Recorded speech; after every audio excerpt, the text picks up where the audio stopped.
তো আজকে আলোচনা করব বার্ধক্য ভাতা পেনশন সম্বন্ধে। তো দেখুন, আজকে ভিডিওটা ফুল ওয়াচ করুন, কারণ বার্ধক্য ভাতা নিয়ে কিন্তু বিশাল বড় মাপের একটা আপডেট আজকে ভিডিওতে আমি দিতে চলেছি। তো অবশ্যই ভিডিওটি প্রথম থেকে ফুল ওয়াচ করবেন, তাহলে ডিটেলস জানতে পারবেন। তো প্রথমে আলোচনা করব যে এই বার্ধক্য পেনশন কি। আজকের ভিডিওতে কি কি আলোচনা হবে সেটা এক ঝলকে দেখে নিন।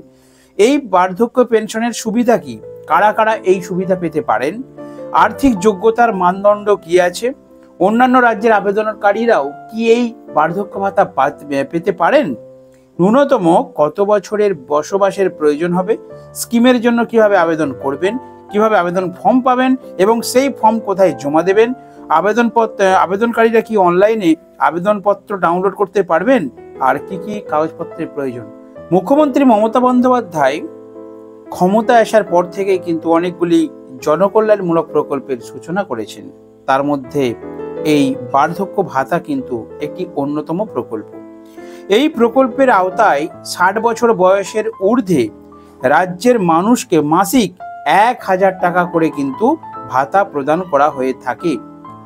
বার্ধক্য ভাতা প্রকল্পে রাজ্য সরকারের চালু করা দুয়ারে সরকার ক্যাম্পের মাধ্যমে আবেদন গ্রহণ করা হয়ে থাকে। উপভোক্তা বাড়ানোর জন্য ইতিমধ্যেই সরকারি পোর্টালে সুবিধাভোগীদের নাম নথিভুক্ত করবার কাজ শুরু হয়েছে। যত দ্রুত সম্ভব তাদের ব্যাংক অ্যাকাউন্টে প্রকল্পের টাকা পৌঁছে যাবে। মাসের শুরুতেই সাধারণত এই টাকা কিন্তু দিয়ে দেওয়া হয়। এবার আসছি রাজ্যের ৬০ থেকে ৮০ বছর বয়সী বার্ধক্য ভাতা প্রাপকদের জন্য কেন্দ্রও কিছু কিন্তু অর্থ সাহায্য প্রদান করে থাকে। কেন্দ্রের তরফে ২০০ টাকা দেওয়া হয় এবং বাকিটা কিন্তু দেয় রাজ্য।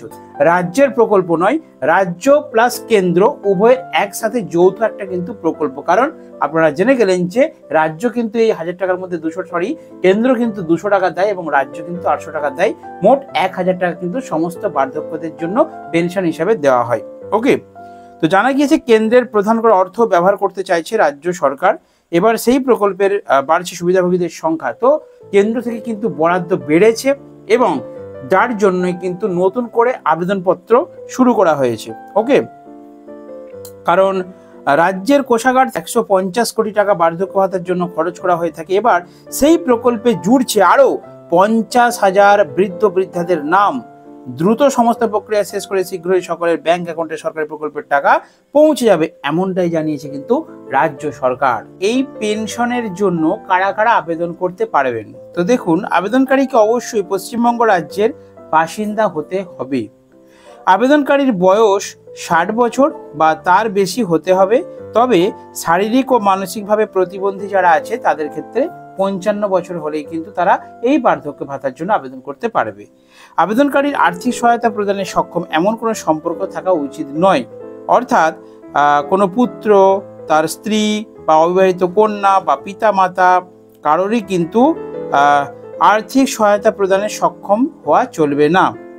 আবেদনকারীর আয় প্রতি মাসে ১,০০০-এর বেশি হওয়া, অর্থাৎ ইনকাম সার্টিফিকেট কিন্তু আপনাদেরকে দিতে হবে, যেখানে প্রতি মাসে আয় কিন্তু ১,০০০-এর যেমন নিচে থাকে। ওকে, আবেদনকারীর অন্য কোনো সরকারি পেনশন থাকা চলবে না। আবেদনকারীর আবেদন করার তারিখে কমপক্ষে ১০ বছরের জন্য রাজ্যে বসবাস করতে হবে। অর্থাৎ লাস্ট যে তারিখে আপনারা আবেদন করছেন সেই তারিখ থেকে লাস্ট ১০ বছর যেমন পশ্চিমবঙ্গ রাজ্যে অবশ্যই বসবাস করে থাকে। ওকে, তারাই কিন্তু এই আবেদনের জন্য যোগ্য। এবারে আসুন, এই আবেদন করতে গেলে অর্থাৎ বার্ধক্য ভাতা আবেদন করতে গেলে তাহলে কি কি ডকুমেন্টস অ্যাকচুয়ালি লাগছে সেটা এক ঝলকে দেখে নিই। তো ১ নম্বরে আছে আধার কার্ডের জেরক্স, ২ নম্বরে রেশন কার্ডের জেরক্স, ৩ নম্বরে ভোটার কার্ডের জেরক্স, ৪ নম্বরে প্রতিবন্ধী শংসাপত্রের অনুলিপি। অর্থাৎ যেটা বললাম ৫৫ বছর আবেদন করতে পারবে যদি প্রতিবন্ধী হয়, তো সে কতটা কি প্রতিবন্ধী তার কিন্তু প্রতিবন্ধী কার্ডের জেরক্স সাবমিট করতে হবে। ওকে, এরপর ৫ নম্বরে আয়ের শংসাপত্র, যেটা বললাম ১,০০০ টাকার নিচে কিন্তু মাসিক আয় হতে হবে। তো সেইটা আপনাদেরকে কিন্তু একটা ইনকাম সার্টিফিকেট জমা করতে হবে। ৬ নম্বরে স্বামীর ডেথ সার্টিফিকেটের কপি, অর্থাৎ কোনো মহিলারা, বিধবা মহিলারা যদি আবেদন করেন তাদের কিন্তু স্বামী যদি মারা যেয়ে থাকে তার ডেথ সার্টিফিকেটের জেরক্স লাগবে। ব্যাংক পাসবুকের কপি, অর্থাৎ যেই অ্যাকাউন্টে টাকা ঢুকবে বা যে অ্যাকাউন্টে আপনারা টাকা পেতে চাইছেন সেই ব্যাংক অ্যাকাউন্টের কিন্তু একটা ফটোকপি লাগবে। এরপর ৮ নম্বর মনোনয়ন ফর্ম, অর্থাৎ মৃত্যুর ক্ষেত্রে মারা গেলে মনোনয়ন ফর্ম লাগছে। আর ৯ নম্বরে পাসপোর্ট সাইজের ছবি, অর্থাৎ সর্বস্পোর্ট সাইজের ছবি লাগছে। তো এই ডকুমেন্টসগুলো নিয়ে আপনারা আবেদন করতে পারবেন। এবারে আসি, এই আবেদনপত্রটি কোথায় জমা দেবেন। দেখুন, পেনশনের জন্য আবেদনপত্রের ঠিকানা দেওয়া হয় সংশ্লিষ্ট জেলার জেলা ম্যাজিস্ট্রেট এবং একটি পঞ্চায়েত সমিতির অধীনে গ্রামীণ এলাকায় বসবাসকারী আবেদনকারীর ক্ষেত্রে ব্লক উন্নয়ন আধিকারিক বা পঞ্চায়েত সমিতির নির্বাহী অফিসারের কাছে কিন্তু জমা দিতে হবে। অর্থাৎ আপনারা যদি পঞ্চায়েত এলাকার বাসিন্দা হয়ে থাকেন তাহলে আপনাদের যে ব্লক রয়েছে অর্থাৎ ব্লক বা পঞ্চায়েত সমিতি সেখানে কিন্তু আপনারা এই আবেদন জমা দিতে পারবেন। 2 নম্বরে সংশ্লিষ্ট জেলার জেলা ম্যাজিস্ট্রেট এবং কলকাতা মিউনিসিপ্যাল কর্পোরেশনের এলাকার বাইরে পৌর অথবা বিজ্ঞাপিত এলাকায় বসবাসকারীরা আবেদনকারীর ক্ষেত্রে সাব ডিভিশনাল অফিসারের কাছে জমা দিতে পারেন, অর্থাৎ এসডি অফিসে তারা কিন্তু জমা দিতে পারবেন।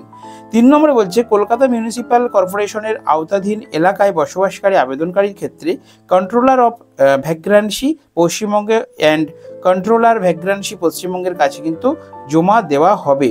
ঠিক আছে, অর্থাৎ সমাজ কল্যাণ দপ্তর যদি আপনাদের কাছাকাছি থেকে থাকে আপনারা সেখানে কিন্তু ডাইরেক্টলি জমা দিতে পারবেন। যাদের মিউনিসিপ্যালিটি তারা মিউনিসিপ্যালিটির অফিসে জমা করতে পারবেন এবং যাদের পঞ্চায়েত এলাকায় বাড়ি তারা কিন্তু পঞ্চায়েত সমিতিতে বা এসডি অফিসে কিন্তু এই আবেদনপত্র জমা দিতে পারবেন। যারা বার্ধক্য ভাতা পাচ্ছেন এবারে নিউজটা তাদের জন্য। দেখুন, প্রতি বছর আপনাদের কিন্তু একটা অ্যানুয়াল ভেরিফিকেশন হয়। সাপোজ মনে করুন কেউ বার্ধক্য ভাতা পাচ্ছেন কিন্তু হঠাৎ করে আর তার অ্যাকাউন্টে টাকা ঢুকছে না, মানে বার্ধক্য ভাতা আর পাচ্ছেন না, তো তিনি কি করবেন? তার কিন্তু অ্যানুয়াল ভেরিফিকেশন করতে হবে। কোথায় গিয়ে করবেন? যদি আপনার বার্ধক্য ভাতার টাকা ঢুকতে ঢুকতে হঠাৎ করে বন্ধ হয়ে যায়, 2 মাস 3 মাস আপনি হয়তো টাকা পাচ্ছেন না, তাহলে আপনি কিন্তু অ্যানুয়াল ভেরিফিকেশনের জন্য ডকুমেন্টসগুলি জমা করবেন। কি কি ডকুমেন্টস জমা করবেন? ভোটার কার্ডের জেরক্স, আধার কার্ডের জেরক্স, প্যান কার্ডের জেরক্স, ব্যাংক পাসবুক, যেই পাসবুকেতে আপনারা টাকাটা পাচ্ছেন সেই ব্যাংক পাসবুকের জেরক্স এবং 1 কপি ফটো নিয়ে আপনারা কিন্তু আপনাদের নিকটবর্তী পঞ্চায়েতে গিয়ে জমা করবেন। আর যদি মিউনিসিপ্যালিটি এলাকায় থাকেন তাহলে মিউনিসিপ্যালিটির অফিসে জমা করবেন। কেন করবেন? কারণ এটা হচ্ছে অ্যানুয়াল ভেরিফিকেশনের জন্য প্রয়োজন। অর্থাৎ আপনাদের যে বার্ধক্য ভাতার প্রসেস আছে, সিস্টেম আছে, সেখানে কিন্তু প্রত্যেকটা জায়গায় বছরে একবার করে অ্যানুয়াল ভেরিফিকেশন হয়। কারণটা কি? কারণ সাপোজ মনে করুন সরকার থেকে 100 জন, আমার গ্রামের 100 জনকে এই বার্ধক্য ভাতা দেওয়া হচ্ছে। 2 মাস আগে হয়তো 2 জন ব্যক্তি 100 জনের মধ্যে মারা গিয়েছে, তাহলে এই বার্ধক্য ভাতার যে প্রকল্পটি, এই যে সিস্টেমটি প্রত্যেকের অ্যাকাউন্টে ঢুকতে থাকবে। তো সেই জন্য 1 বছর অন্তর এটাকে স্টপ করে দেওয়া হয়। যারা যারা ডকুমেন্টস জমা করবে তাদেরগুলো পুনরায় চালু থাকবে এবং যারা যারা দিতে পারলো না, তার মানে কি ওই যে 2 জন মারা গেছে তারা কিন্তু আর দিতে পারলো না, তাহলে তাদের নামটা কিন্তু পঞ্চায়েতের লিস্ট থেকে বাদ পড়ে যাবে, তাদের অ্যাকাউন্টে আর টাকা ঢুকবে না। যদি অ্যানুয়াল ভেরিফিকেশন না করা হয় তাহলে তো কন্টিনিউ টাকা ঢুকতে থাকবে, তাই না? তো সেই জন্যই কিন্তু এই সিস্টেম, অর্থাৎ যাদের টাকা ঢুকছে না তারা কিন্তু অবশ্যই বন্ধুরা অ্যানুয়াল ভেরিফিকেশন করিয়ে নিন। ওকে, আর যেটা বলছিলাম থাম্বনেল এবং টাইটেল লিখেছি যে যে বার্ধক্য ভাতার টাকা কিন্তু বাড়তে চলেছে, অবশ্যই বাড়বে। কারণ যতগুলো ভারতবর্ষে প্রকল্প আছে প্রত্যেকটা প্রকল্পের টাকা কিন্তু কখনো কমে না, প্রত্যেকটা প্রকল্পের টাকা কিন্তু বাড়তেই থাকে।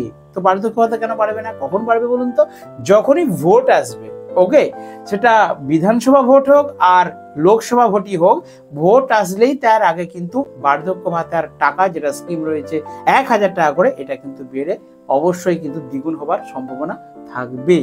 তো যখনই এই সম্বন্ধে কোনো আপডেট খবর আমরা পাবো, এখনো পর্যন্ত কোনো সংবাদ মাধ্যমে বা কোথাও কিন্তু এই খবর প্রকাশিত হয়নি, যখনই আমরা কিন্তু খবর পাবো, বিশেষ করে আমার এই চ্যানেলে আপনারা সাবস্ক্রাইব করে লাইক দিয়ে চ্যানেলটিকে সাবস্ক্রাইব করে রাখবেন। কারণ যখনই আমি কোনো সোশ্যাল মিডিয়ায় বা কোনো জায়গায় এই বার্ধক্য ভাতার টাকা বাড়বার খবর পাবো, তৎক্ষণাৎ আমার এই চ্যানেলে কিন্তু ভিডিও আপলোড করব এবং আপনারা কিন্তু আগে জানতে পারবেন। তো চলুন, বার্ধক্য ভাতা স্কিম নিয়ে একটা ছোট্ট ভিডিও আজকে এখানে শেষ করছি। দেখা হবে বন্ধুদের সাথে নেক্সট ভিডিওতে।